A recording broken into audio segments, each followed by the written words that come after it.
All right, friends, welcome back to The Growing Pro. My name is Adam. I go by Coach Hardgains. I've been coaching bodybuilding and current and recovering drug addiction for over 27 years. But during that time, I've also been heavily immersed in the entertainment industry, from everything from a performing and touring artist, producer, engineer, to a model, actor, photographer, filmmaker, documentary writer, and even more. So The Growing Pro is a channel that is based on providing information. The 20 plus years of experience that we have within the entertainment industry will help provide you information and value to help you get to a point where you are making money with your craft faster without wasting a ton of money along the way. So today's video is part 2 in the last video that released, which is about my run and gun and cinema and really do it all Panasonic Lumix GH5 rig.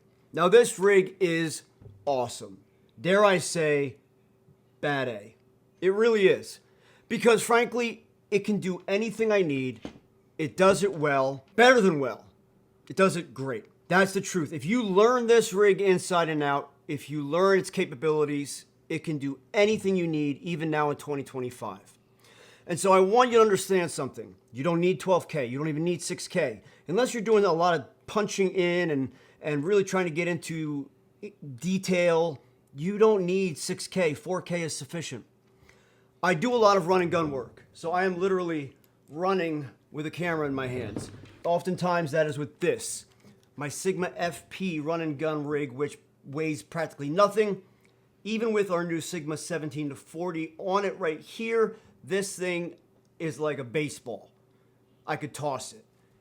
And I love this rig. It does everything I need and more.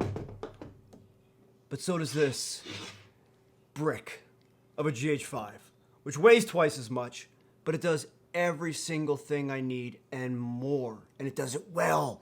And it's legendary. All right, so let's talk about this rig. In the GH5, you have the formats, you have the codecs, you have all of the filming capabilities that you need. If you are a content creator and you're vlogging, you still get a full flip out screen, which it's fine. If that's your thing, if that's your favorite screen, fine. When I did a lot of vlogging, the G7 and G85, those were my main cameras. But my favorite screen is that which is on the GH6, which we are filming with today, which does offer full swivel, but it's a full tilt. That is my favorite screen. And in fact, for photography here on my Lumix S1, this is my favorite photography screen. A horizontal tilt as well as a vertical tilt. That is my favorite screen for photography. In fact, swivel screens or fully articulating screens kind of drive me crazy with photography. Let's get into this rig. I don't want this to be a long, lengthy video. If you're new to the channel, then you may not know yet, but I absolutely love SLR Magic lenses. Absolutely love them. I've been using them for years. Whether it's my hyper primes like these two here, the 25mm and the 12mm. The 12 is a T095 and the 20 is a T2. These are fantastic lenses, and look at the size of them. I mean, obviously for full frame equivalent, we do have a 50, and we have a 24, 25 in that focal range, that 23 to 25 focal range that people love. These are called Hyper Primes by SLR Magic. But what we have here on the GH5 is a Hyper Prime Cine 2 lens. So it's kind of like their hybrid lens. It's not quite a Hyper Prime, but it's not quite their cinema line. And while we're at it, before I get too deep into it, although a lot of people aren't crazy about the screw-on lens cap, I do want to show you one secret to the SLR Magic lenses that I know most people don't know about. You might be wondering to yourself, well, how do I put a lens hood on there? Check this out. There's your lens hood. And it's fully threaded. Not only does it have a built-in lens hood, but it's a fully threaded built-in lens hood. So the great thing about that, which was really smart on SLR Magic's part, is if you put on your filter or filters, but all of a sudden you need a lens hood and you don't want to get on a matte box or you don't have a matte box, well, your filter's on there. There's your lens hood and your filter is still on the front. I think that's pretty brilliant. And that's something that I know a lot of people aren't even aware of. So this is the 35 millimeter T0.95 on the front of our GH5 rig. That gives me everything that I need. This is an absolutely beautiful lens. And SLR Magic, I hope you guys are watching this. I would love to work with you. I would love to represent your lenses. And I'll say it now. I love your lenses first. And then I'd love to work with you because I love your lenses. Now, that is the lens that I choose to do the majority of the work with this rig on. Again, we're keeping this simple. We're keeping this on a budget. So you're starting your kit with a GH5.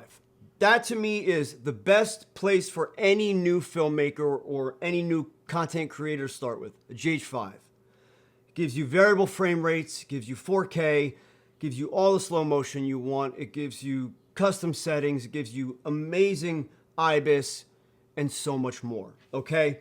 Then you're gonna get yourself a cage. Now I happen to have the small rig cage with the extension plate where the XLR1 XLR adapter goes in here, and then you still have your top handle available. But we're using the XLR1 today to record this. If I do want to go with the battery handle, the battery grip, I also have the half cage for the battery grip. So we're starting with our cage. I went with the small rig cage. To me, there was just no other option because of utilizing the XLR1 and having that top add-on. Now, because the XLR1 is not a budget-friendly XLR adapter, that's not an option for this rig because this is, again, our budget rig we're putting together for those of you out there on a budget. Now, check this out. This is a custom D handle that I've put together with my XLR adapter, and I'll go over that in a second. But this D handle was $23 on Alibaba, okay? You have a place to put a 15 millimeter rod in the back, or you can flip it around. It has the option to be mounted in two places, not just one, so you're not gonna get any movement. You'll have an absolutely rock solid top handle. And for me, I always have some type of side handle off the left. I don't like vertical handles. I like angled handles like this. This is an old one I had lying around that I've had for years. The way that I run and gun is like this. Essentially, I rest my palm under here. If I'm using something with rods, I'll wrap my thumb around the rods, and then that way I'm pulling focus this way. But the side handle is just easy for me to grab, know that I've got a good grip if I have to start running, or if I just want to hold it off to my side. But I will say that for a bit more money, the small rig angled side handle that I have here on the GH6, which I'll show you here, that's got to be my favorite side handle because you can choose and select any angle you want, and it's very comfortable. This is rubberized, so I know I can grab a full grip. I've got my Manfrotto tripod plate, slide on and off the tripod as needed. I'm not connected to anything. I do keep a V-mount battery on the tripod on a little clamp, so that way, if I want to swap out the battery, you have full access of the battery in and out. And even on the tripod, it's easy to get the batteries in and out. So let's say we're doing tripod work and I want to just throw on a dummy battery. I can attach to my D-tap with my clamp and hook up to the V-mount. Now, another reason this top D handle is so great is because it has so many options for mounting points. Now, the way that I have it set up here, obviously, is so that I can see my monitor. But if I want to swap to tripod work, and I want to rotate my monitor around, that's all I have to do. The monitor is sitting on a small single NATO rail with RE clips, and the monitor can just be removed that easily. So let's say you don't have the budget for a monitor yet, or you'd prefer to, you'd rather just use the screen on the GH5. You don't need a monitor.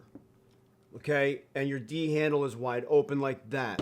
But for me, I typically just use the GH5 screen for functions, and I always keep a monitor on here. NATO rail, small rig clamp. There you go, ready for content creation. If I wanted to, I could even just sit here and vlog with this thing. And I have a spinal fusion, so I've got a ton of nerve damage down everywhere. But I could vlog this way if I wanted to. Not for very long, because then my fusion is definitely going to feel it. But now for a monitor right now, I have the Atomos Shinobi 2. That's not the monitor that I would suggest you go with. I love that monitor. In fact, that is one of my favorite monitors of all time. Mostly because the focus assist tools are so good on it. And there's other things, but we'll get into that in a later video. The monitor that I would suggest for you on a budget, which you can find dirt cheap, brand new under $100, or barely used or open box on eBay for like $75, is what I have here on my Sigma FP, which is the Portkeys PT5 Mark II. Also a great monitor. It is what it is, guys. It's a $100 monitor. It is touchscreen enabled, and it offers so many options. So the Portkeys PT5 Mark II, and by the way, I will mention to you now, no, this video is not sponsored by anyone. There are no affiliates to this video, and no one is telling me what to say. These are my opinions and my own. So back to the rig. Either you don't have a monitor yet, you don't need it yet, or you go with a Portkeys PT5, or you've got the budget for something like an Atomos Shinobi 2, or you're going to record to a Ninja V, whatever. Now, the way that I have it rigged up, the monitor can come off so easily, but I like to lock in my cables with these tiny little small rig cable clamps. It's just a tiny little clamp that clamps down on comfortably up to 2 cables, and you can put it in any of your mounting positions at all. So let's say I want to pull the monitor out. There, monitor's off already. So monitor goes on and off very easily, very quickly. That's it.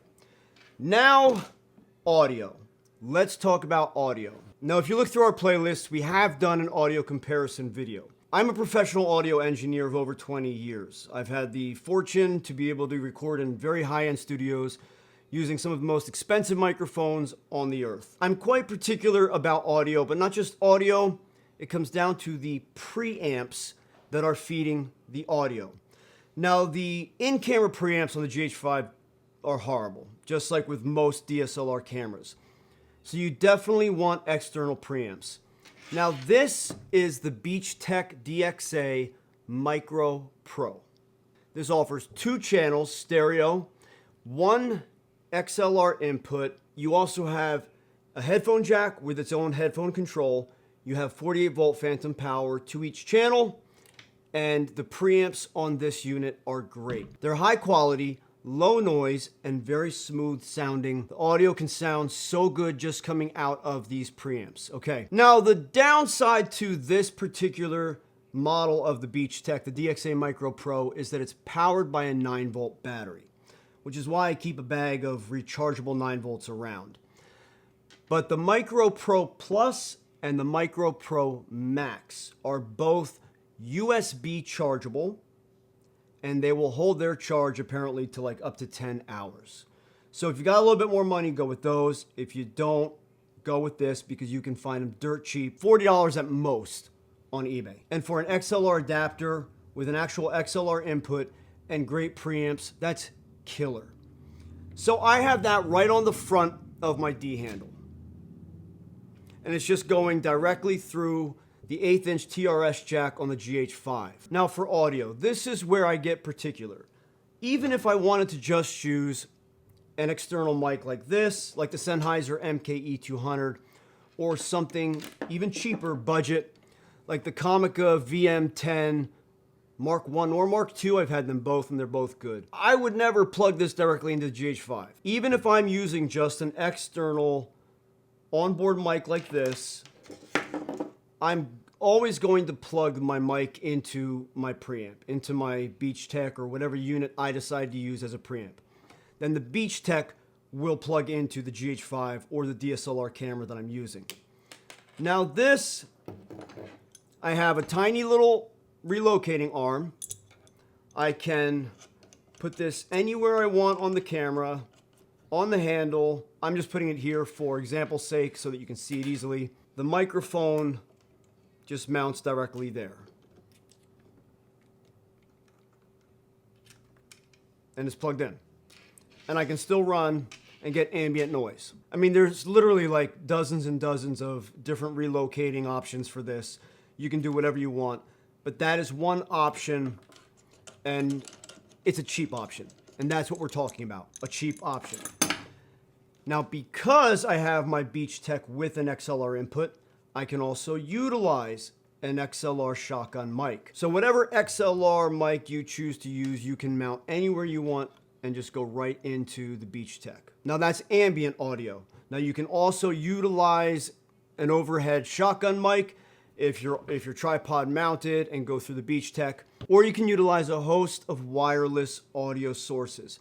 Now this is where they go from $50 to $500 to $1,000 to $1,500. It's all about what you want to spend.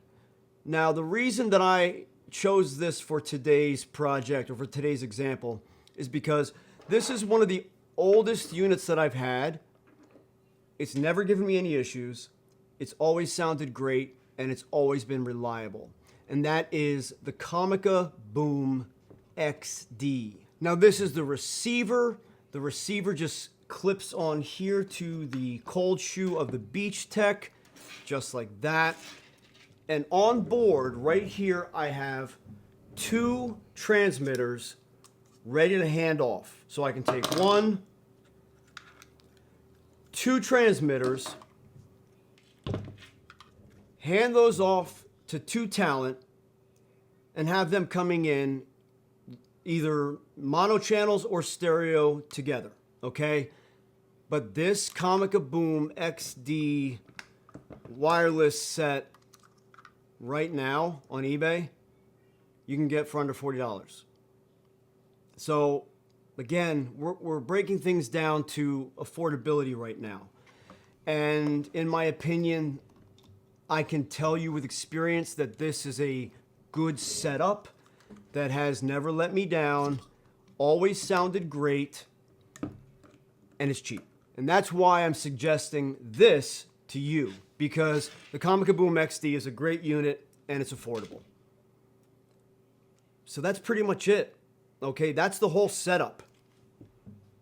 So just off the top of my head, let's say without the monitor, right here, okay? Camera, couple batteries, charger, $400, cage, $50. If you get the upgraded one, $100, $600, D handle, side handle, $650, $660, Beach Tech Micro, and then the Technica XD, $50, $750, and then your lens. And you can get one of these. In fact, what I would suggest is the 25 millimeter SLR Magic Hyper Prime, because the 25 millimeter gives you your 50 millimeter full frame equivalent. You can shoot just about anything with it. It always looks good, and you get so much out of it, you're still under $1,000. In fact, you're well under $1,000, and you can start making some upgrades. Now add a monitor, okay? Go with this guy. Go with the Portkeys PT5. Let's say you even want to buy it brand new, $100. You're still under $1,000. Cable management. You get your small rig NATO rail, your monitor mount, and a couple cables, and you're still under $1,000. Are you catching on now? You can put this whole set together, this whole setup, this kit, for $1,000 or less. The only thing I didn't include yet is, okay, I've got an NPF style battery on the monitor here. Did I miss anything? It's that easy, friends. And you're getting cinema-worthy video. Not only that, but you're getting something that can do anything you need. And I mean, come on. With the GH5, we get a full-size HDMI input. So how can you not love that? I hate micro HDs.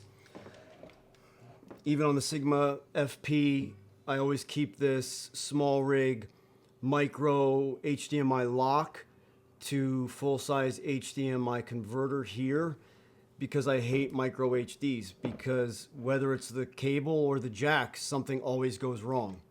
always. It's just inevitable. So friends, there you have it. And to me, this is a go anywhere, do anything, any project, any circumstance rig. And it's still under $1,000. Then maybe upgrade your monitor if you want. Then maybe upgrade your wireless audio system. Again, because the preamps and the Beach Tech are so good, you don't need to hurry up to upgrade them. That's it, guys. It can be that simple. And everybody's telling you need to get this camera, that camera, this, and this, and this, and that. And then all you do is end up spending your life saving money, waiting to be able to buy the thing that they told you to save your money up because it's the best for this and for that. And then you're just constantly saving instead of going out and creating. So friends, actually, I think that's a great place to end the video. Stop wasting your time saving and get out there and start creating. I'm Adam. This is The Growing Pro. Go make some money. I'll see you in the next video.